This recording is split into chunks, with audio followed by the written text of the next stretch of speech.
Bismillahirrahmanirrahim. Assalamualaikum warahmatullahi wabarakatuh.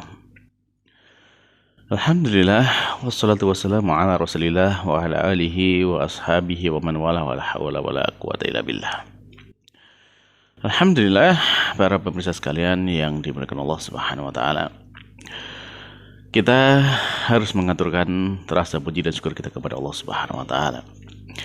Karena Allah Subhanahu wa taala sudah memberikan banyak kenikmatannya kepada kita. Dan tentunya nikmat yang Allah berikan kepada kita itu ada maksud yang Allah harapkan dari kita. Dan tentunya kita nanti akan diminta pertanggungjawabannya di akhirat kelak. Yang mana Allah menyatakan yang demikian ini seperti di dalam salah satu ayatnya. Allah berfirman di sana, "Tsumma latus'alunna yauma idzin 'anin na'im." Kemudian benar-benar pasti kalian itu nanti akan, ya di sana latus alun, nah itu ada banyak penekanannya, lam yang di sana bisa lam takkid, bisa lam qasam ya, yang bermakna sangat menekankan tentang perkara ini, dan ditambah dengan ada nun takkid juga di belakangnya, latus alun. Jadi kemudian benar-benar pasti ya pasti akan terjadi, yaitu apa? Kalian akan ditanya tentang apa? Anin naim. Yauma idzin, pada hari kiamat itu anin naim, tentang nikmat-nikmat yang Allah berikan. Nah, itulah maka kemudian mari kita pandai-pandai memanfaatkan nikmat yang Allah berikan kepada kita untuk digunakan dalam ketaatan kepada Allah Subhanahu wa taala. Di antaranya adalah dengan kita belajar bahasa Arab ini. Maka semoga apa yang kita pelajari ini nanti menjadi sebab kebaikan untuk kita semuanya dunia dan akhirat. Amin. Baiklah para pemirsa yang dimuliakan Allah Subhanahu wa taala, kita lanjutkan pelajaran kita yang masih dari kitab Durusul Al-Arabiyah li Ghairi Nadikin Nabiha karya Dr. Abdul Rahim, terbitan dari Islamic University of Madinah. Nah, sekarang kita alhamdulillah sudah ada di kitab jilid yang kedua, pelajaran yang ke-14. Dan pada pertemuan yang lalu kita sudah selesai sampai latihan yang kedua. Sekarang insya Allah kita sambung kepada latihan yang ketiga. Nah, untuk itu silakan para pemirsa dibuka bukunya, kitab jilid kedua halaman 97. Ya, halaman 97. Di halaman tersebut kita masuk ke latihan yang ketiga. Latihan yang ketiga, mu'alif menyampaikan perintahnya adalah Iqra' ma yali. Bacalah apa yang berikut ini. Jadi kita hanya membaca. Nah, baik. Coba apa yang kita baca di A, ya di kelompok yang A di sana, mu'alif menyampaikan kepada kita contoh ada anta taktubu. Kamu ya sedang menulis. Lalu kita ambil kata kerja dari taktubu. Ya, dari anta taktubu, fiilnya adalah taktubu. Dari kata taktubu ini kita hilangkan huruf mudharaahnya, yaitu huruf pertamanya, hingga menjadi kaf sukun. Nah, kemudian ada tu. Ya. Dan ketika dijadikan kalimat perintah, ya kata perintah atau fi'il amr dalam bahasa Arab, maka huruf terakhirnya disukunkan. Nah, disukunkan. Nah, tinggal bagaimana kemudian menjadi kalimat perintah yang sempurna, ditambahkan hamzah wasal di depannya. Hamzah wasal di depan, ya hamzah wasal itu kan alif ya, itu tulisan alif, dan dia itu kalau menjadi awal kata maka dia dibaca ya. Nah, tapi kalau kemudian dia bersambung dengan kata sebelumnya maka dia tidak terbaca. Jadi kalau tidak misalkan dalam metode Nurul Bayan itu kan di sana dijelaskan bahwasanya kalau misalkan diejah di tahajud itu hamzatu waslin tasqutu waslan. Nah, ketika dia menjadi awal kata nabda'u, kita mulai biha dengan hamzah ini, yaitu apa? U, a ataukah i. Nah, kapan dengan dibaca u? Ya dibaca u adalah ketika ini lihat dari kata kaf tak ba itu, dia harokatnya di situ adalah domah, tunya. Tu adalah berharokat domah, maka kemudian hamzah wasalnya juga diharokati domah, sehingga menjadi uktub ya, uktub. Jadi ketika kita mendapati fi'il mudhari'nya taktubu ya, atau gampangannya kita taktubu ya, maka kemudian ambil huruf ketiganya dari tak kaf tak ya. Jadi huruf taknya itu harokatnya apa? Harokatnya domah ya sudah. Kalau dia harokatnya domah ya, atau di satu huruf sebelum huruf terakhir ya. Jadi satu huruf sebelum huruf terakhir, karena huruf terakhir nanti disukunkan ya. Jadi ambil itu, nah, lihat harokatnya, nah, baru kemudian tentukan depannya. Ketika dia harokat di awal itu dhammah, ya maka kemudian hamzah wasalnya dibaca dengan dhammah u. Nah, yang B, yang ba ya, yang atau contoh berikutnya misalkan tadi taktubu, kemudian ada kata anta tadkhulu, ya sama di sini tadkhulu, huruf ketiganya atau huruf terakhir sebelum huruf sebelum terakhir itu kho-nya di situ, dia harokatnya apa? Ini harokatnya dhammah. Maka kemudian ketika harokatnya dhammah, hamzah wasalnya juga dibaca dengan dhammah, yaitu menjadi udkhul, uktub dan udkhul. Lalu kemudian yang kelompok B, ya kelompok B itu coba lihat harokat huruf sebelum terakhir, ya di sana tajlisu, anta tajlisu sebelum terakhir ada berharokat kasroh. Nah, ketika dia berharokat kasroh, ya maka kemudian hamzah wasalnya itu juga dibaca dengan kasroh. Nah, mudah ya insyaallah ya. Jadi huruf sebelum terakhir kalau harokat kasroh, ya dia dibaca juga dengan kasroh, sehingga dibaca di sana anta tajlisu, ya kamu sedang duduk. Maka dari situ ketika kita ingin mengubah menjadi fi'il amr, ya kalimat perintah menjadi ijlis. Nah, ya menjadi ijlis. Nah, sama juga dengan anta taghsilu, ya. Taghsilu dari fi'il mudhari taghsilu, huruf sebelum terakhir itu sin, harokatnya kasroh. Maka hamzah wasalnya dibaca juga dengan kasroh. Ya. Jadi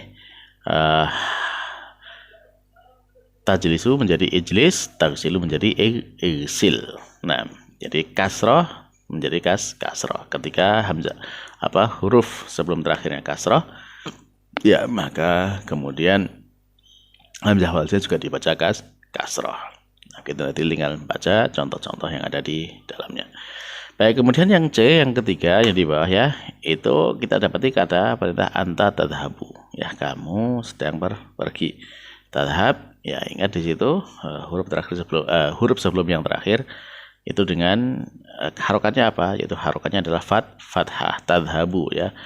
Nah, maka kemudian ketika dijadikan fi'il amr, maka ketika huruf ketiga atau huruf sebelum terakhir berharokat fathah, ya maka hamzah wasalnya dibaca kasroh, ya, sehingga di situ tandanya dalam kurung adalah fathah. Maksudnya ketika fathah itu adalah huruf sebelum terakhirnya harokat adalah fathah, maka kemudian hamzah wasalnya dibaca kasroh, sehingga dari kata tadhabu, ya tadhabu, ya, maka kemudian dibacanya dengan, kalau menjadi fi'il amr dibacanya idhab, ya huruf terakhirnya disukunnya idhab. Jadi tadhabu idhab, taftahu iftah, ya jadi seperti itu. Baiklah para pemirsa sekalian yang dimiliki Allah Subhanahu wa taala, ini sudah kita jelaskannya kaidahnya untuk membaca hamzah wasal di depan fi'il amr. Jadi kalau huruf ininya sebelum terakhirnya dhammah, maka hamzah wasalnya dibaca dhammah. Huruf sebelum terakhirnya kasroh, maka hamzah wasalnya juga dibaca kasroh. Kalau huruf terakhir sebelum terakhirnya berharokat fathah, maka tetap hamzah wasalnya dibaca kasroh.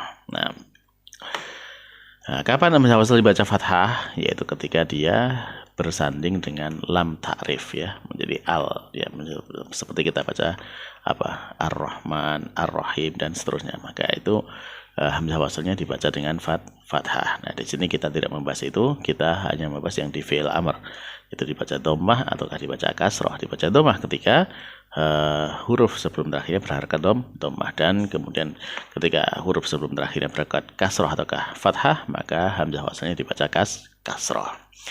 Baiklah para pemirsa, itu keterangannya, dan sekarang kita masuk kepada latihannya, yaitu membaca kalimatnya. Taib. Yang pertama dari atasnya kita baca dari atas. Ukhruj minal fasli ya Bashiru. Ya, ukhruj minal fasli ya Bashiru. Keluarlah dari kelas wahai Bashir.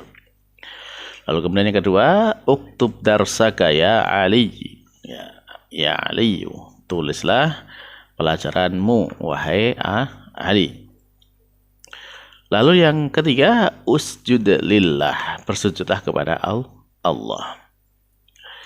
Lalu yang keempat, ungzur ila al-jabal. Ya, ungzur, ya, lihat di situ ungzur, perhatikan, lihatlah ke gunung, ya, lihatlah gunung itu. Yang kelima, uktul hadhihi al-hayyata ya ammi. Uktul ya. Di situ huruf sebelum terakhirnya adalah dhammah, maka dibaca dhammah. Uktul. Hadhihi al-hayyata ya ammi. Ular ini wahai paman. Lalu yang keenam, udkhul ya Hamid. Ya, udkhul ya Hamid. Masuklah wahai Hamid. Yang ketujuh, ushkur rabbak ya, bersyukurlah kepada Tuhanmu. Ushkur rabbak. Lalu berikutnya yang kedelapan, yakni uskut ya walad, diamlah wahai bocah ya. Uskut ya walad. Nah, dibacanya uskut. Nah, lalu yang kesembilan, uknus hadhil ghurfata. Ya, karena saya yaknusu uknus ya. Nah, maka di sana sapulah atau bersihkanlah, atau kalau dalam bahasa sekarang dengan vakum ya. Dengan vakum juga disebut dengan kanasa yaknusu ya. Jadi uknus ya, atau bersihkan atau sapu atau vakum ruangan ini. Nah, baik, insya Allah mudah-mudahan difahami ya. Itu contoh-contoh dari kalimat yang dengan hamzah wasalnya di depan itu dibaca dhammah. Nah, baik, kemudian kelompok yang ba ya, kelompok yang B. Kalimatnya di sana contohnya misalkan ada ijlis huna ya Bilalu. Duduklah di sini wahai Bilal. Ijlis ya, cari jal sayad yajlisu. Lalu kemudian ada kata igsil wajhaka bis sabuni ya, igsil dari ghasala yaghsilu. Lalu kalau dijadikan fi'il amr menjadi igsil wajhaka bis sabun. Cucilah wajahmu dengan sabun. Berikutnya yang ketiga, irji' ba'da sa'atin. Ya, kembalilah setelah satu jam. Ya, berarti kembali 1 jam lagi. Roja yarji'u. Lalu yang keempat, ingzil nazala yang zilu ya. Ingzil minas sayyarati bil minas sayyarati ya akhi. Ingzil minas sayyarati ya akhi. Turunlah dari mobil wahai saudaraku. Nah, nazala yang zilu, maka amri menjadi ingzil. Baik, alhamdulillah. Sekarang kita masuk contoh yang kelompok C, kelompok yang ketiga, yang mana sebelum terakhir huruf sebelum terakhir dalam fi'il mudhari'nya itu berharokat fathah, sehingga ketika menjadi fi'il amr hamzah waslnya dibaca kasrah. Nah, contohnya iftah kita bagaya Ibrahim, tuh bukalah kitabmu wahai Ibrahim. Yang kedua, ihfad darsak, hafalkan pelajaranmu. Yang ketiga, iqra' hadzal darsa, ya bacalah pelajaran ini. Lalu yang keempat, idhhab ilal masjidi, ya pergilah ke masjid. Lalu yang kelima, irkab darajataka, ya naiklah atau kendarailah sepedamu. Rakiba yarkabu. Ya. Lalu kemudian yang keenam, il'ab laiba yal'abu ya. Il'ab ma ukhtika ya Ismailu. Ya, bermainlah bersama saudarimu wahai Ismail. Lalu yang ketujuh, ishrab ma'an baridan ya, bacalah air yang dingin. Ya, ishrab ma'an baridan. Lalu yang ke-8, aina maktabul baridi ya akhi. Di manakah kantor pos wahai saudaraku? Ana la adri, saya tidak tahu. Ya, is'al dzakar rajula, bertanyalah kepada lelaki itu. Ana rajulun gharibun, saya orang asing ya, saya lelaki asing di sini. Taib yang ke-9, irfa' ra'sak. Ini di dalam hadis nuzul ya, hadis yang zilu rabbuna ta'ala. Ini hadis yang nanti di Syafaatul Udzma ya, ketika di dalam Syafaatul Udzma, di sana semua manusia diberikan Allah Subhanahu wa taala, hingga kemudian Nabi Muhammad diberi ilham untuk bersujud di bawah arsy Allah Subhanahu wa taala, dan kemudian Allah memerintahkan irfa' ra'sak ya, angkatlah ke kepalamu. Nah. Baik, lalu kemudian yang ke-10, irfa' sautak ya, angkat suaramu.